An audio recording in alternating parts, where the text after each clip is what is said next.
This old model 290 Winchester. Let's see how that stuff works at cleaning this thing. I picked it up used for my wife. It's a great lady's gun because it's tube fed and semi-automatic. She likes those two ideas. She doesn't have to try to force bullets in a magazine. And it's the filthiest gun I've ever bought used. It is absolutely pathetic. So we got a test for Ballistol right here. 290 Winchester 22. Okay, you can see this thing is absolutely filthy. So I give it a pretty good coating of Ballistol, and I give it a little wipe. This blue, these blue shop cloths are great. And I've already used the cleaner on this before. And I thought I was going to be scrubbing like hell to get this stuff off. To give you an indication how filthy this thing is, and especially on this side. And it's already loosening that. This gun has never been cleaned. So this side, I already gave it a wipe. That's spotless. Absolutely spotless. I'm quite amazed. I'll tell you, I'm quite amazed at the smell too. At how well this Ballistol stuff works. I mean, it just eats into that. That was like a crust. This stuff. And it just ate right into it. And it just wipes off. I'm really amazed. Yep. That's everything they said it was. Especially when it cleans that mess. That thing is brutal. Okay, pass one. Huge difference in this thing. I did is I sprayed the Ballistol in there. I let it set. Got a little scrub here and there. That fouling is really caked on there. I get the brainy idea. I'll go up and see what happens, because it says it emulsifies in water. I'll tell you, it does. I rinsed it out with hot water from the tap, and that stuff, that crap is gone, just about gone. Now I'll cock it, put the safety on so I don't smack my finger with that, as I've done in the past with similar mechanisms. I went out in the garage and I blew all the water out with compressed air. Now I'm going to give this, now this cocked back, I got all this stuff exposed. So what I'll do is I'll let this sit again for a little bit. I think I'll dose it with water again. And I can't believe the difference already. I mean, this was one grungy piece of equipment. It was absolutely filthy. It's probably the dirtiest gun I've ever seen. So I'll get in there with that little plastic bristle brush I got. Give her a little scrub. And it doesn't, like half the parts I can't even get at it.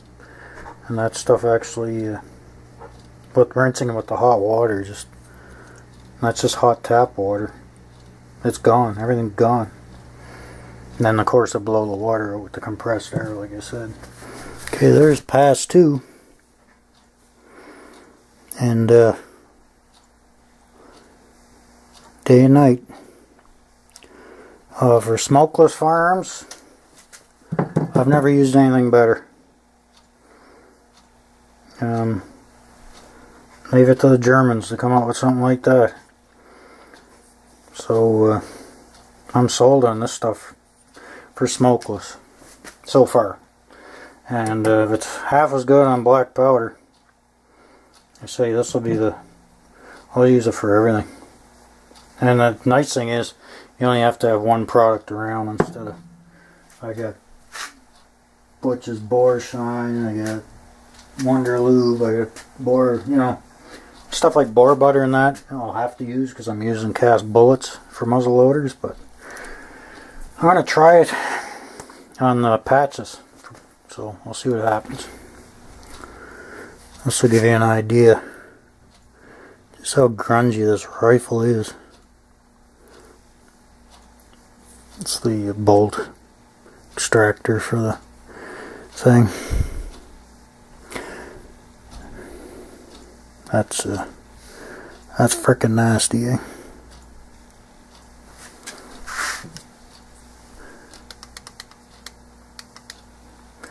I'll let her soak in this shit and see what happens.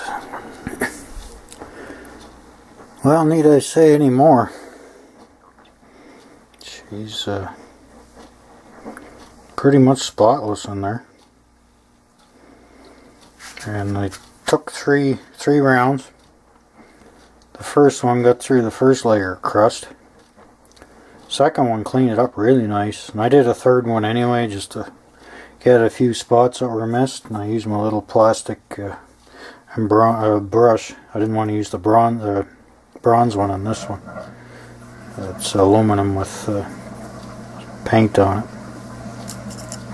I was going to strip this thing down and clean it out piece by piece, but because there's a lot of folks out there, don't feel comfortable doing that, because this thing, as you can see, has got a lot of doodads in there. I tried doing it this way, and in the end it came down, it was all nice and clean. So I just squirted it. You don't need much of this shit, so I just squirted a little bit here and there around all the pivot points and all the moving parts. But it's hard to get everything inside coated. Well, like I say, get a little more in there and up and around here, there, and everywhere.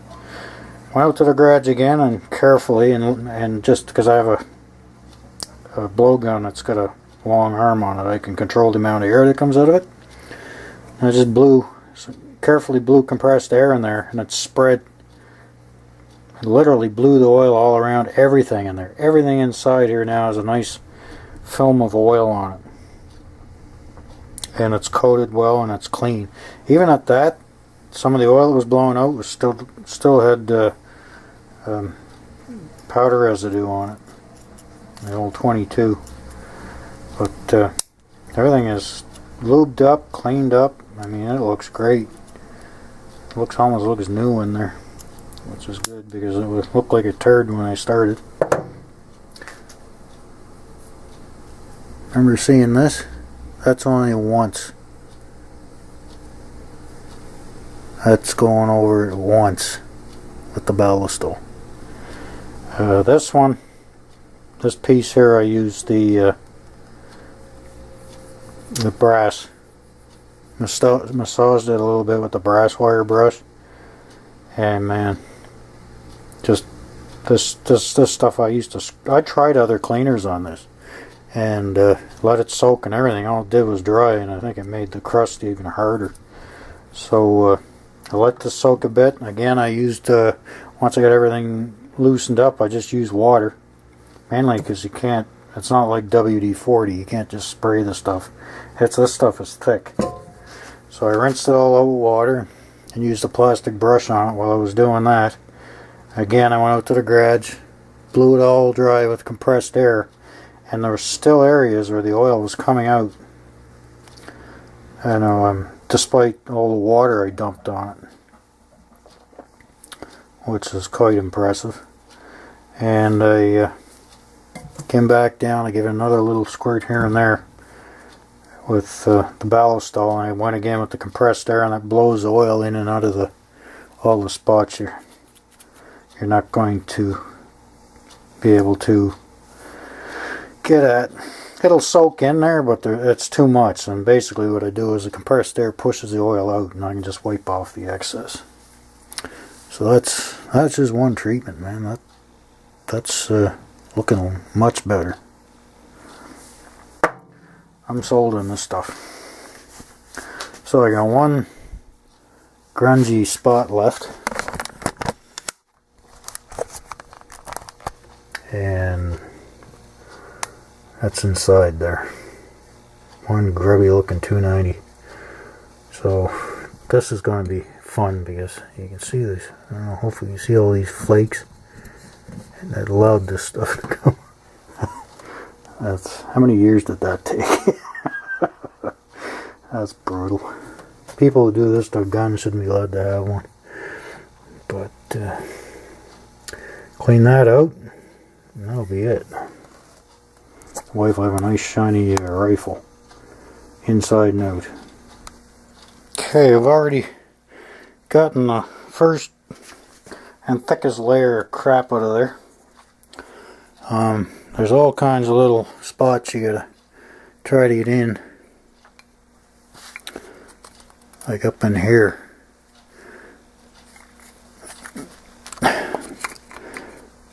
Just try to get in there where the barrel is. And took a popsicle stick and wondering why I was having trouble getting on the camera there. The thing still showing the picture upside down. Just take a popsicle stick and round an end, square an end, and you can get into all those little corners and scrub them out without damage, because this is just aluminum.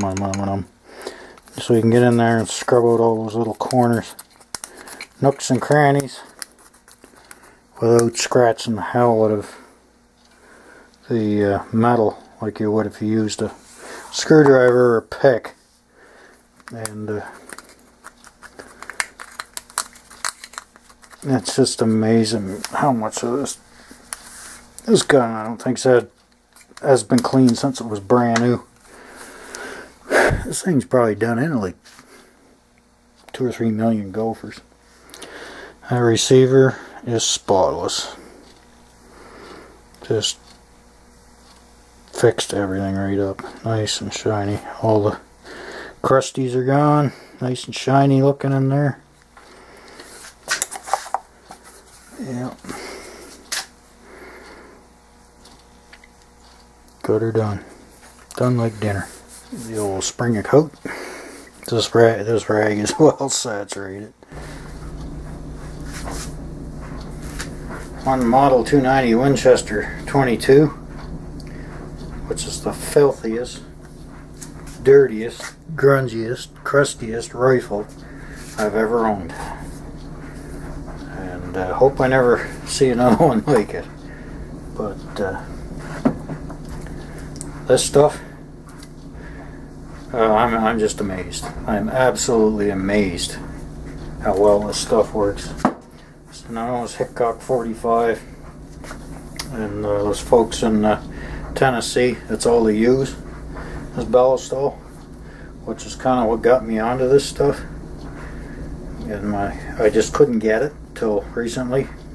Ballistol Canada is where I got this stuff, and you can get it online, and I am nothing but pleased with this stuff.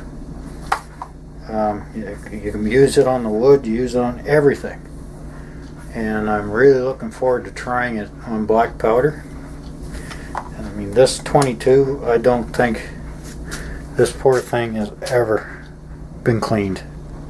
I mean, I've never seen, there's a 1/16 of an inch of crust and shit inside this rifle. It was just amazing. I was amazed the thing even fired once I got in there and started looking around. But now she's spit and polished inside and out, and I'm just nothing but pleased, like I said, with how that stuff performed.